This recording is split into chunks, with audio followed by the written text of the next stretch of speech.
नमस्कार प्यारे बच्चों, स्वागत है आपके अपने चैनल संपूर्ण ज्ञान बाय शैलजा में। आज हम 8वीं कक्षा का हिमाचल की लोक संस्कृति और योग का 6वां पाठ एक पहल पर्यावरण संरक्षण की ओर के प्रश्न उत्तर पढ़ेंगे। तो आइए पढ़ते हैं मेरे साथ। तो पहला प्रश्न है, निम्न प्रश्नों के उत्तर संक्षेप में दें। तो इसका क पाठ देखिए, हमारे पर्यावरण के समक्ष कौन सी प्रमुख चुनौतियाँ हैं। तो इसका उत्तर होगा, हमारे पर्यावरण के सम्मुख पर्यावरण प्रदूषण, ग्लोबल वार्मिंग, संसाधनों के अत्यधिक दोहन, घटते वनों, घटती ओजोन परत आदि की चुनौतियां हैं। ख क्वेश्चन देखिए, प्राकृतिक आपदाओं का परिवेश पर क्या प्रभाव पड़ता है। तो उत्तर देखिए, प्राकृतिक आपदाएं भूकंप, बाढ़, सूखा, सुनामी आदि हैं। इनसे करोड़ों लोग बेघर हो जाते हैं, मर जाते हैं तथा जीवन अस्त व्यस्त हो जाता है। नगर उजड़ जाते हैं, ध्वस्त हो जाते हैं, फसलें नष्ट हो जाती हैं। इसी का ग पाठ देखिए, भूकंप आने पर हमें बचाव के लिए क्या क्या करना चाहिए। भूकंप आने पर हमें घर में खिड़कियों से दूर रहना चाहिए। बाहर जाने के रास्ते खुले रहने चाहिए। लिफ्ट का प्रयोग नहीं करना चाहिए। बिजली का मेन स्विच बंद करना चाहिए। ऊंची इमारतों से दूर रहना चाहिए। झुककर तथा कसकर किसी मेज आदि की आड़ लेनी चाहिए। अब इसी का घ क्वेश्चन देखिए, आपातकालीन आपदाओं से बचने के लिए क्या करना चाहिए। हमें आसपास संभावित खतरों के कारणों की सूची बनाकर उनके समाधान के लिए जन सहयोग लेना चाहिए। व्यस्त सड़कें, खुली नालियाँ, खुले सीवरेज के ढक्कन, हानिकारक कारखानों आदि आपातकालीन आपदाओं के कारण बन सकते हैं। नज़दीकी अस्पताल, दमकल केंद्र, पुलिस स्टेशन, डॉक्टरों, दवा विक्रेताओं के फ़ोन नंबर आदि लिख लेने चाहिए। विद्यालय तथा सार्वजनिक संस्थाओं में प्राथमिक चिकित्सा सामग्री, टॉर्च, रस्सी, कैंची, अग्निशामक यंत्र, रेत से भरी बाल्टियाँ, पर्याप्त पानी आदि रखना चाहिए। अब न क्वेश्चन देखिए इसी का, आग से बचाव के लिए हम घर और स्कूल में क्या क्या सावधानियां बरतेंगे। आग से बचाव के लिए गुणवत्ता वाले बिजली के उपकरणों का प्रयोग करना चाहिए। बिजली के उपकरणों का प्रयोग करने के बाद प्लग हटा लेना चाहिए। घर तथा विद्यालय के प्रांगण में सूखे पत्ते एकत्रित न होने दें। पशुओं का चारा घर से दूर रखना चाहिए। आग से खेलना नहीं चाहिए। आग लगने पर अग्निशामक यंत्र का प्रयोग करें। रेत तथा पानी से भरी बाल्टियों को तैयार रखें। कमरे में धुआं भर जाने पर घुटनों के बल रेंग कर बाहर निकलना चाहिए। प्राथमिक चिकित्सा सामग्री घर तथा विद्यालय में रखनी चाहिए। अब इसी का च क्वेश्चन देखिए, अकाल की समस्या से निपटने के लिए हमें क्या क्या कदम उठाने चाहिए। अधिक से अधिक वृक्षारोपण करना चाहिए। वर्षा के जल का संग्रहण करना चाहिए। अनाज का उचित रूप से संग्रह करना चाहिए। जल प्रबंध की उचित योजना बनानी चाहिए। वृक्षों को काटना नहीं चाहिए तथा सूखा प्रतिरोधक फसलें उगानी चाहिए। अकाल पीड़ित लोगों की भोजन, जल, दवा, वस्त्र आदि से सहायता करनी चाहिए। इसी का 6 क्वेश्चन देखिए, पेयजल शुद्धता तथा वर्षा जल भंडारण के लिए आप कौन कौन से पग उठाएंगे।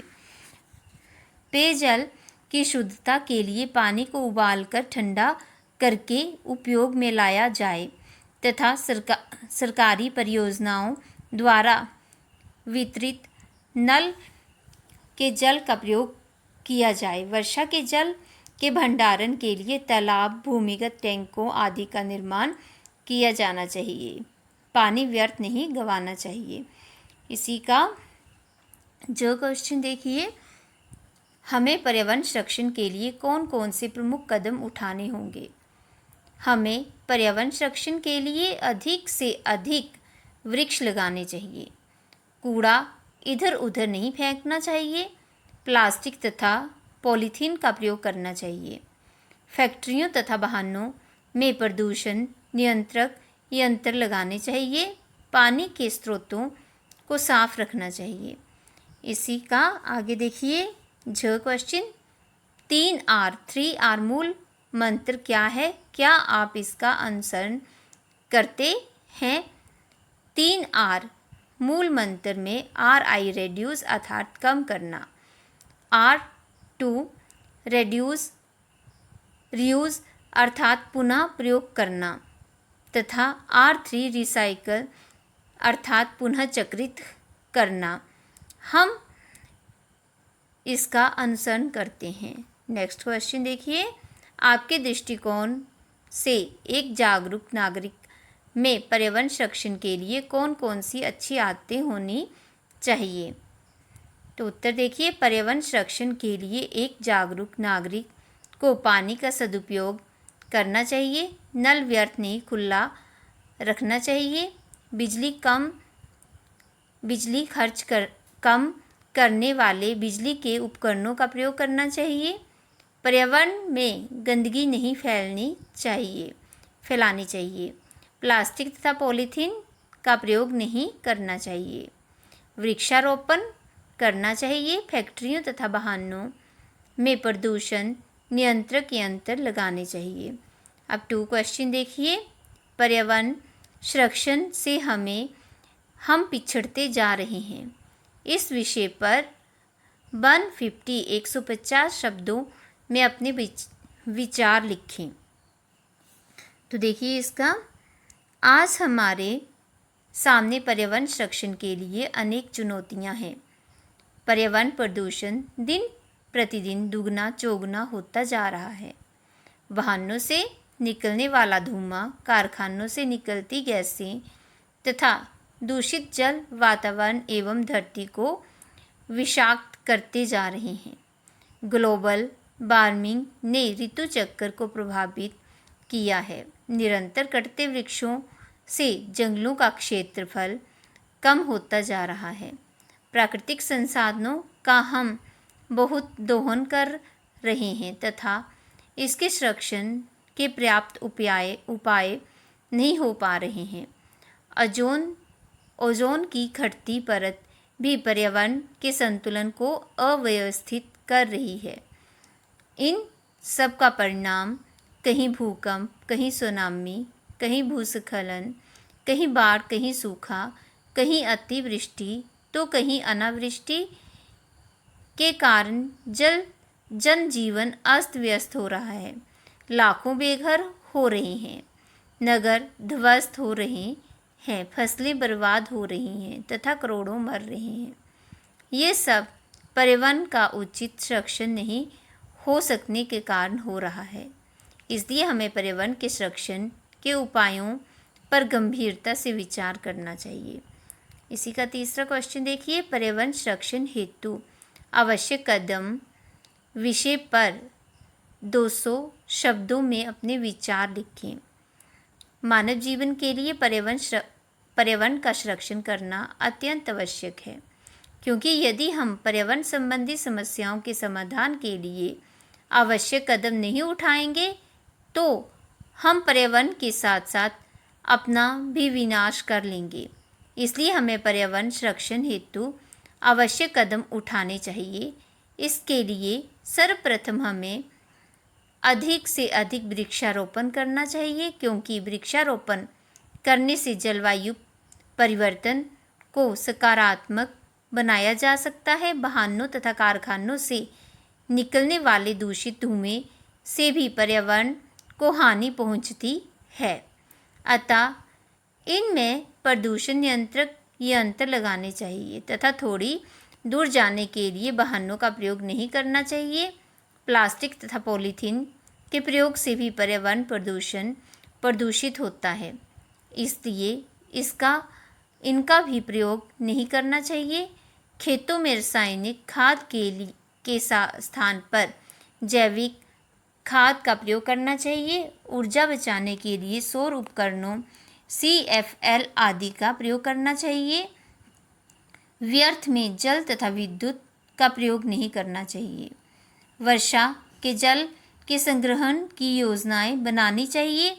कूड़ा करकट इधर उधर नहीं फेंकना चाहिए, इससे भी पर्यावरण दूषित होता है। इस प्रकार के कार्यों से हम अपने पर्यावरण को सुरक्षित कर सकते हैं तथा पर्यावरण प्रदूषण के कारण आने वाले खतरों से बचा जा सकता है। अब कुछ वस्तुनिष्ठ प्रश्न देखिए। तो यहाँ पर पहला है, निम्नलिखित में से प्रत्येक का सही चयन कीजिए। तो पहला है, ऊर्जा बचाने के लिए किन उपकरणों का प्रयोग करना चाहिए? बिजली उपकरण, सौर उपकरण। तो इसका उत्तर होगा सौर उपकरण। अब नेक्स्ट देखिए, भूकंप आने पर बिजली के मेन स्विच को क्या करना चाहिए? बंद करना चाहिए, चालू करना चाहिए? तो इसका उत्तर होगा बंद करना चाहिए। तीसरा देखिए, वर्षा के जल के भंडारण के लिए क्या करना चाहिए? भूमिगत टैंकों का निर्माण करना चाहिए या नहीं?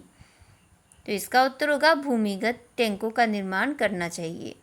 अब इसी का 4 देखिए, निरंतर वृक्ष कटाव से जंगलों का क्षेत्रफल कैसा हो गया है? तो इसका उत्तर होगा कम। अब नेक्स्ट क्वेश्चन देखिए, रिक्त स्थान की पूर्ति कीजिए।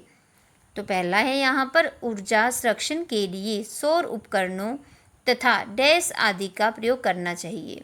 तो यहाँ पर होगा CFL। नेक्स्ट देखिए, ग्लोबल वार्मिंग ने डैश को प्रभावित किया? तो इसका होगा ऋतु चक्र को प्रभावित किया। थर्ड देखिए, पानी को डैश कर पेयजल शुद्ध किया जा सकते हैं? उबाल कर। नेक्स्ट देखिए, पर्यावरण संरक्षण के लिए डैश वस्तुओं का प्रयोग ना करें? प्लास्टिक। अब नेक्स्ट क्वेश्चन देखिए, सही या गलत का चयन कीजिए। पहला, पर्यावरण संरक्षण से हम पिछड़ते जा रहे हैं? सही। विद्यालय में प्राथमिक चिकित्सा रखनी चाहिए? सही। थर्ड देखिए, क्या पर्यावरण को सुरक्षित रखने के लिए पाठशाला में इको क्लब का गठन जरूरी है? सही। अब नेक्स्ट देखिए, इसी का वृक्षारोपण करने से जलवायु परिवर्तन को सकारात्मक बनाया जा सकता है? सही। अब नेक्स्ट देखिए, सही मिलान करें। रिड्यूस, इसका होगा कम करना। अब दूसरा, R2 रीयूज, इसका होगा पुनः प्रयोग करना। अब 3 देखिए, RC रिसाइकल, इसका होगा पुनः चक्रित। नेक्स्ट देखिए, CFL, इसका होगा ऊर्जा संरक्षक। तो बच्चों, अभी हमने 8वीं कक्षा का हिमाचल की लोक संस्कृति और योग का पाठ 6 एक पहल पर्यावरण संरक्षण की ओर पढ़ा। तो इसके प्रश्न उत्तर आपको समझ में आए होंगे। तो बच्चों, मेरे वीडियो को लाइक, शेयर, कमेंट और मेरे चैनल को सब्सक्राइब करना।